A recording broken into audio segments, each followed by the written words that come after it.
Hello guys. तो आज हम टॉपिक नंबर्स को स्टार्ट करेंगे। Let's start with topic numbers.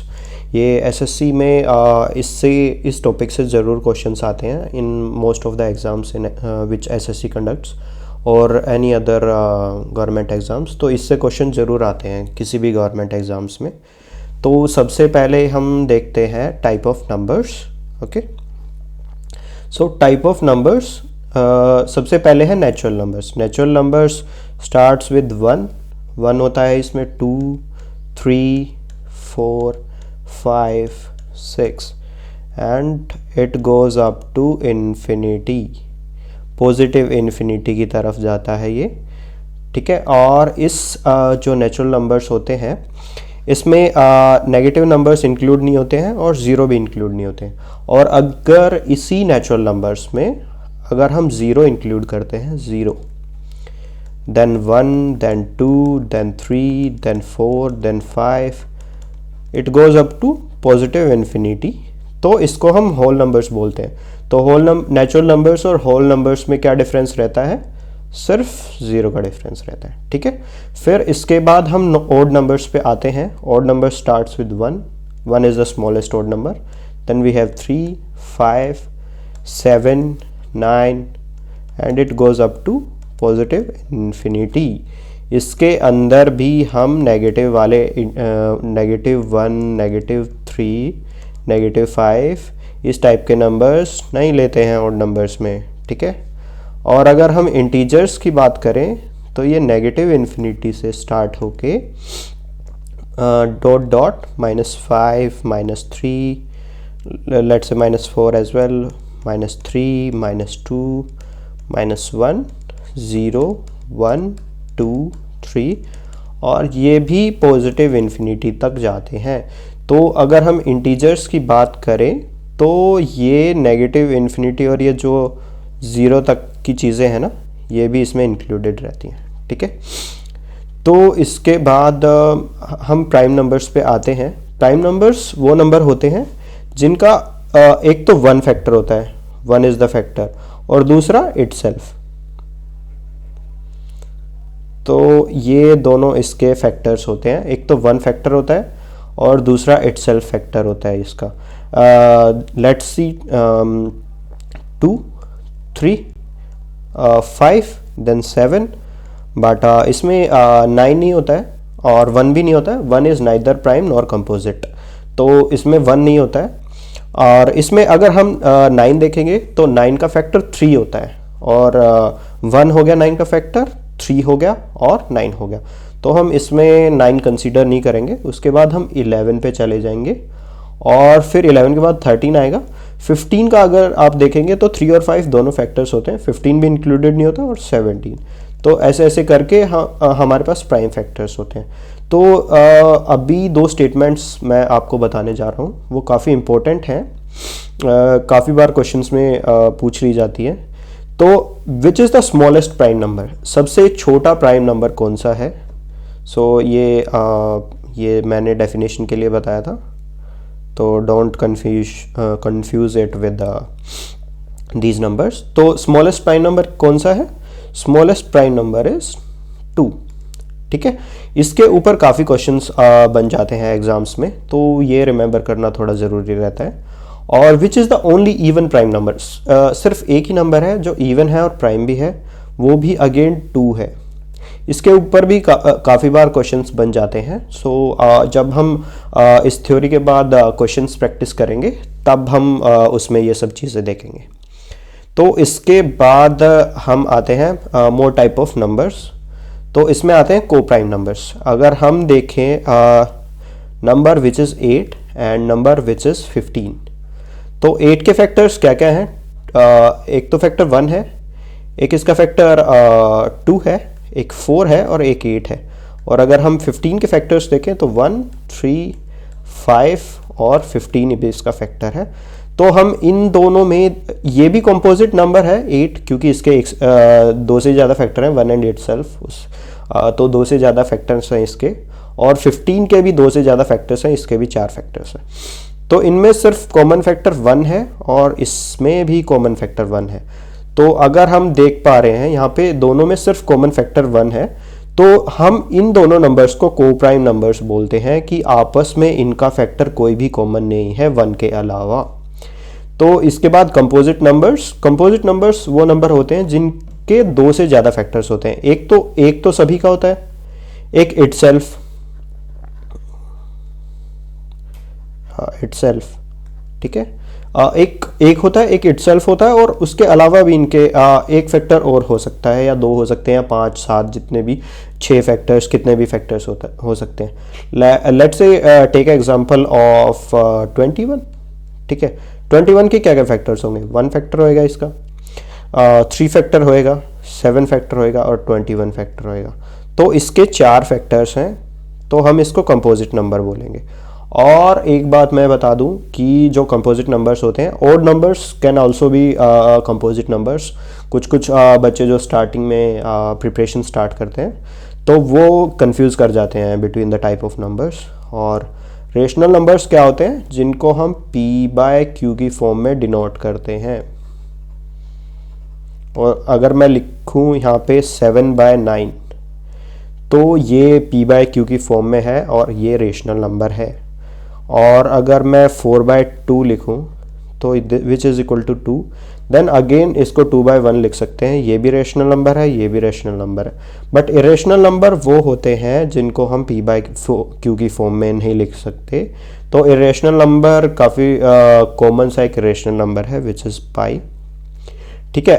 In irrational numbers की एक स्पेशलिटी होती है कि अगर हम इनको डिनोट करें तो ये ना तो टर्मिनेटिंग होते हैं ना ही रिपीटिंग होते हैं। तो टर्मिनेटिंग का मतलब होता है जैसे मैं नंबर लिख दूं यहाँ पे 2.25 और 2.50 विच इज़ 10/4।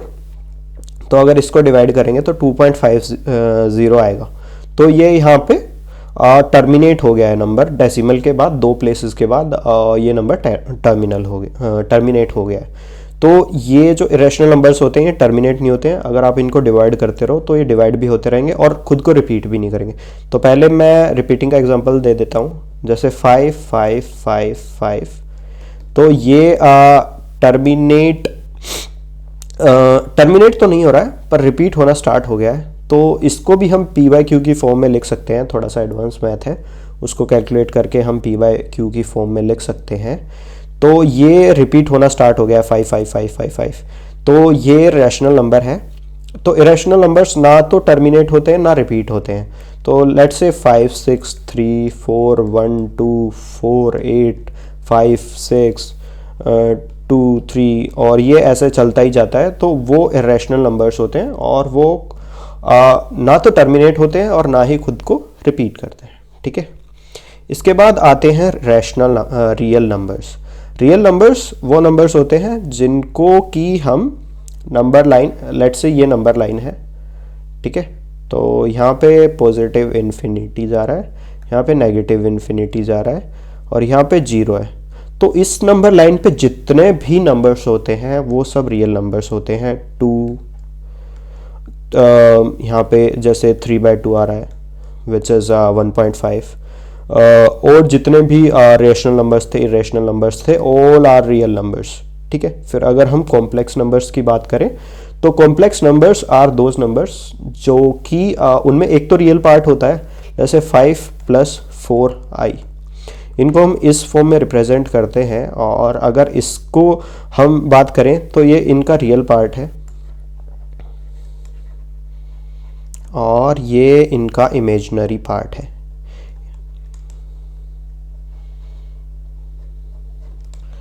ठीक है। और ये इसका इमेजिनरी पार्ट हो गया। और i को अगर हम डिनोट करें तो √-1। अगर √-1 i की क्या वैल्यू होती है? √-1। और जो √-1 है, कोई भी रूट में अगर नेगेटिव वैल्यू है तो वी कांट सोल्व देम,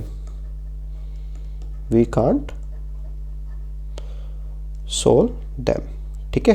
तो जो √-1 वैल्यू होती है वो सोल्व नहीं की जा सकती है, इसलिए ये इमेजिनरी नंबर्स होते हैं। और अगर हम कॉम्प्लेक्स नंबर्स का समीशंस देखें, जैसे 5 + 4i है हमारे पास, 2 + 3i तो ये पार्ट इसमें ऐड होएगा विच इज़ 7i, और ये इसमें 7 ऐड हो जाएगा, तो 7 + 7i। तो इनमें जो नंबर्स होते हैं ये सेपरेटली यहाँ पे ऑपरेटर लगता है और इनमें सेपरेट ऑपरेटर लगता है, ठीक है। These are complex numbers, sometimes question इससे भी आ जाते हैं, ठीक है। तो फिर इसके बाद हम ये टॉपिक मेरा फेवरेट है और ये मैंने कैट से निकाला है। तो और ये एसएससी में most of the teachers doesn't teach that, तो इससे काफ़ी ज़्यादा क्वेश्चन सोल्व हो जाते हैं। मैंने काफ़ी बार इनसे सोल्व करने का ट्राई किया है और इनसे काफ़ी इजीली क्वेश्चन सोल्व हो जाते हैं। यू कैन से ये थोड़ा सा शॉर्टकट लगा लो या ट्रिक लगा लो। तो ओड नंबर को अगर ओड नंबर से मल्टीप्लाई करेंगे, let's say 5 × 3 which is again 15, and let's say 7 × let's say 9 which is 63। तो ओड को ओड से अगर हम मल्टीप्लाई कर रहे हैं तो ओड नंबर ही आता है। तो इससे कभी कभी जब ऑप्शंस होते हैं ना कि आपने मल्टीप्लाई किया कि आपने 5 × 3 यहाँ पे ओड नंबर लिखा हुआ है एक बड़ा सा 343 × 212 211, तो यहाँ पे आपको मल्टीप्लाई करने में थोड़ा टाइम लग जाएगा, बट यहाँ पे ऑप्शंस 4 ऑप्शंस लिखे हुए हैं। तो ये 2 ऑप्शंस ऑड लिखे हुए हैं, ये इवन लिखा हुआ है और ये इवन लिखा हुआ है। तो आप डायरेक्टली बता सकते हैं कि ये इवन वाला तो नहीं आएगा, और ये जो ओड वाले जो 2 ऑप्शंस बचे हैं आउट ऑफ 4, उनमें से अगर मैं इसकी यूनिट डिजिट देखूं दिस इंटू दिस 3 × 1, तो यूनिट डिजिट इसकी 3 आ रही है। मान लो इसकी यूनिट डिजिट 3 थी और इसकी यूनिट डिजिट 5 है, तो मैं सीधा ही इस पे टिक कर दूंगा, तो मेरे को कैलकुलेशन करने की ज़रूरत नहीं पड़ेगी। और हम अगर ओड इंटू इवन करेंगे तो वो इवन ही आता है। अगर ओड लेट्स से 3 है × 6 तो 18। अगर एक भी नंबर मल्टीप्लिकेशन में इवन आ गया तो रिजल्ट फिर इवन ही आएगा। Let's say 2 × 8 which is 16, even × even, आप इसको याद भी कर सकते हैं। और ओड मान लो 10 ओड आ गए आपके पास, 10 के 10 ओड हैं, odd into odd into odd, मैंने 3 ही लिखे हैं, 10 तक भी ओड आ गया, तो ओड्स का मल्टीप्लिकेशन ऑलवेज ओड होता है। Let's say 3 × 5 × 7, 3 × 5 is 15, 15 7s this is 105। तो ये हम ओड का मल्टीप्लिकेशन करते जाएंगे तो ओड ही आएगा। और ओड इंटू इवन अगर हम जा रहे हैं तो अगर एक भी इवन आ गया, यहाँ पे सिर्फ एक ही इवन है, तो वो पूरे इसको इवन बना देगा, ठीक है। तो इसको पूरे को इवन बना देता है वो। Let's say 2 × 5 × 7, this is 5 × 7, odd into odd is odd, this is 35 × 2 which is 70। तो ये वाला ट्रिक बहुत बार काम कर जाता है और आप सीधे सीधे ऑप्शंस को एलिमिनेट कर सकते हैं on the basis of that. This is quite a useful trick. और अगर हम एडिशन के ऊपर जाएं, addition of odd and even numbers, अगर हम ओड और इवन नंबर्स की एडिशन पे जाएं तो सबसे पहले ओड प्लस ओड, मान लो 2 not 2 let's say 3 + 5, 3 + 5 is 8, okay. अगर हम ओड को ओड के साथ ऐड करते हैं तो हमेशा इवन नंबर आता है, ये बात याद रखना, ये भी बहुत बार यूज़ हो जाती है ट्रिक। बट इवन को अगर इवन से ऐड करते हैं तो इवन ही आता है, ओके। तो इवन में इवन डालेंगे तो even is 2 + 6 which is again 8, ठीक है। और इवन प्लस ओड, अगर एक नंबर ओड आ रहा है, मान लो अगर हम पेयर बना रहे हैं, let's say odd plus even, तो ये ओड प्लस ओड तो मिलके इवन बन गया। और इवन में अगर हम ये वाला इवन ऐड कर दें ऊपर वाला यहाँ पे, तो हमारे पास इवन आ जाएगा। तो even into even is even, even into odd is odd, 2 + 7 = 9, ठीक है। और यहाँ पे ओड प्लस ओड तो इवन आता ही है, और ये ओड प्लस इवन ये हमने डिस्कस कर ही लिया अभी। और इवन यहाँ पे लास्ट में क्या आ रहा है, इवन प्लस ओड, तो इवन प्लस इवन तो हमारा इवन दे रहा है, ठीक है, प्लस उसमें मैंने ओड ऐड कर दिया और ये वाला ऑप्शन एक्टिवेट हो गया। तो even plus odd is again even, okay, even plus odd is odd, ठीक है। तो ये हो गया। तो हम आते हैं अब डिविजिबिलिटी रूल्स पे, ठीक है। तो डिविजिबिलिटी रूल, सबसे पहले 2 का डिविजिबिलिटी रूल देखते हैं। तो अगर कोई भी इवन नंबर है, मान लो 2, 4, 6, 8, 10, कोई भी इवन नंबर है तो वो 2 से डिविजिबल होएगा फॉर श्योर, ठीक है। 3 का डिविजिबिलिटी रूल क्या होता है, लेट्स से नंबर इज़ 81, तो हम जितने भी उसमें नंबर होते हैं 243, तो 8 + 1 इज़ 9 एंड 4, 3, 7 + 2 इज़ 9, तो ये दोनों number this is 9 and this is 9, 9 is divisible by 3, इन सब का सम कर दो, 2 + 4 + 3 विच इज़ 9, और ये जो 9 है वो 3 से डिविजिबल है, तो ये पूरा नंबर भी this 243 will be able to, we can divide it by 3, 3 से डिवाइड हो जाएगा, ठीक है। तो इसके बाद आता है 4 का डिविजिबिलिटी रूल। 2 के डिविजिबिलिटी रूल में हम क्या कर रहे थे, लास्ट डिजिट देख रहे थे, ठीक है, लास्ट डिजिट देख रहे थे इसकी। तो 4 में मान लो 24 आ गया, तो हम लास्ट 2 डिजिट्स ही देखते हैं, मान लो 624 आ गया, तो इसकी लास्ट 2 डिजिट्स 24 हैं। तो 4 क्या होता है, 4 इज 2 का स्क्वायर, तो हम लास्ट 2 डिजिट्स देखेंगे। इसमें फिर 8 वाला जो रूल होता है वो भी सेम बन जाता है और 16 वाला भी, तो वो मैं जब 8 का रूल आएगा तब आपको बताता हूँ, ठीक है। तो दिस इज 624, तो दिस 24 इज डिविजिबल बाय 4, तो ये 624 ये वाला पूरा नंबर भी डिविजिबल हो जाएगा 4 से। 5 में हम देखें थोड़ा सा इजी है, अगर किसी के लास्ट में 0 और 5 है तो वो 5 से डिविजिबल हो जाएगा। लेट्स से 225, तो लास्ट में 5 आ गया, 330 लास्ट में 0 आ गया, तो ये डिविजिबल हो जाएगा 5 से डिविजिबल हो जाएगा। और 6 के डिविजिबिलिटी रूल में हम क्या करते हैं, पहले हम चेक करते हैं कि वो इवन नंबर है नहीं, 2 की डिविजिबिलिटी चेक कर लेते हैं, फिर उसकी 3 की डिविजिबिलिटी चेक कर लेते हैं। मतलब 3 की डिविजिबिलिटी तो हमने पढ़ा था, अगर ये दोनों से डिविजिबल है 2 से और 3 से, तो 6 से भी डिविजिबल हो जाएगा।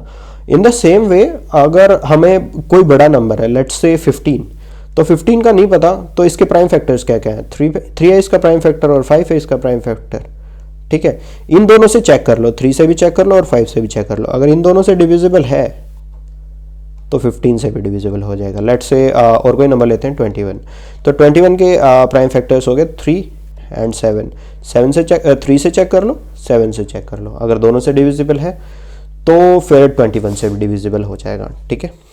तो हम नेक्स्ट पे चलते हैं 7। तो 7 का रूल है कि मान लो हमने नंबर लिखा 448, जो लास्ट वाला डिजिट है उसको 2 से मल्टीप्लाई कर दो विच इज़ 16, और जो बाकी का डिजिट बच गया था लेफ्ट साइड में 44 - 16, ठीक है, ये इसको सब्ट्रैक्ट कर देंगे, तो this is 8 and so this is 28, okay. तो 28 which is divisible by 7, okay. तो फिर ये पूरा नंबर भी 448 भी 7 से डिविजिबल हो जाएगा। फिर 8 का देखते हैं, 8 में क्या करना है, अपने को लास्ट 3 डिजिट देखने हैं। 2 में लास्ट का 1 डिजिट देखा था, 8 में हम लास्ट के 2 डिजिट देखते, 4 में लास्ट के 2 डिजिट देखते हैं, और फिर 8 में लास्ट के 3 डिजिट्स देखते हैं, ओके। लेट्स से 3, 4, 8, तो अभी इसको तो पूरा ही देखना पड़ेगा। मान लो अगर हमारे पास 4 का नंबर है 1024, तो इसको अगर हम 8 से चेक करेंगे तो हम लास्ट के 3 डिजिट चेक कर लेंगे और बता देंगे। सो 024 इज डिविजिबल बाय 8, तो ये पूरा नंबर भी 8 से डिविजिबल हो जाएगा। अगर हम 024 को 8 से, अगर लेट से मैं आपको डिवाइड भी करके दिखाई देता हूँ, तो ये फ्रंट में 0 है तो ये कंसीडर नहीं होती। सो अगर हम 3 पे लेके जाए तो 0 आ रहा है, तो हम व्हाट वी कैन से, तो 8 से डिविजिबल हो रहा है। और वैसे भी अगर हम देखें 1024 है तो ये 2 की पावर 10 होता है, ठीक है, 2 की पावर 10। अगर आप याद करना चाहें तो 2 की पावर 1 से लेके 2 की पावर 10 तक या 2 की पावर 12 तक, जितना भी आपका मन हो याद कर सकते हैं। 2 की पावर 10 इज 1024, ठीक है, और 1024 होता है 2 की पावर 10, और 2 की पावर 10 है, तो 2 की पावर 10 है। तो अगर इसको हम देखें तो ये क्या लिखा हुआ है, 2 × 2 × 2, 10 टाइम्स 2, नीचे क्या लिखा हुआ है 2 × 2 × 2, 2 की पावर 3, तो इन 2 से ये 2 काट देंगे तो हमारे पास ये 8 से डिविजिबल हो जाएगा। 9 से डिविजिबिलिटी का रूल 3 के सिमिलर ही है। अगर हम जैसे 343 नंबर देख रहे थे, which is not divisible by 9. I know that number, but let's say हमारे पास 729 नंबर है which is the cube of 9. Okay, तो ये 9 का क्यूब होता है. तो आप कुछ कुछ स्क्वायर्स और क्यूब याद कर सकते हैं. तो आप ये सब एक कॉपी में लिख लें. लेट्स से 30 तक लिख लेते हैं स्क्वायर्स, और क्यूब्स लिख लेते हैं लेट्स से 10 तक, काफ़ी रहेंगे. तो 9 का क्यूब होता है 729, और अगर हम इसको ऐड करेंगे 7 + 2 + 9 तो which comes out to be 18. और 18 9 से डिविजिबल है, तो ये पूरा नंबर भी 9 से डिविजिबल हो जाएगा. और 10 का डिविजिबिलिटी रूल सिंपल है, बस लास्ट में 0 होना चाहिए. अगर आपको 0 दिख रहा है तो वो 10 से डिविजिबल हो जाएगा. So thank you very much guys, और हम नेक्स्ट वीडियो में डिस्कस करेंगे. हम क्वेश्चंस प्रैक्टिस करना स्टार्ट करते हैं. लेट्स स्टार्ट प्रैक्टिसिंग क्वेश्चंस, ताकि आपको ज़्यादा क्लैरिटी आए how to do questions in a speedy manner और कैसे सोल्व करते हैं. तो वो हम नेक्स्ट वीडियो में करेंगे. और अगर आपको कुछ डाउट्स हो तो आप कमेंट सेक्शन में लिख सकते हो. We can discuss 1-on-1 as well. तो आप कमेंट्स में अपने डाउट्स पूछ सकते हैं. तो we can arrange a session as well with you guys. ठीक है. और apart from that do like my video if it, अगर आपकी लाइफ में थोड़ा सा भी वैल्यू ऐड किया है इस वीडियो ने, तो आप सब्सक्राइब करिए, लाइक करिए इस वीडियो को, और शेयर कीजिए with your friends. Thank you very much guys, thank you very much. Okay.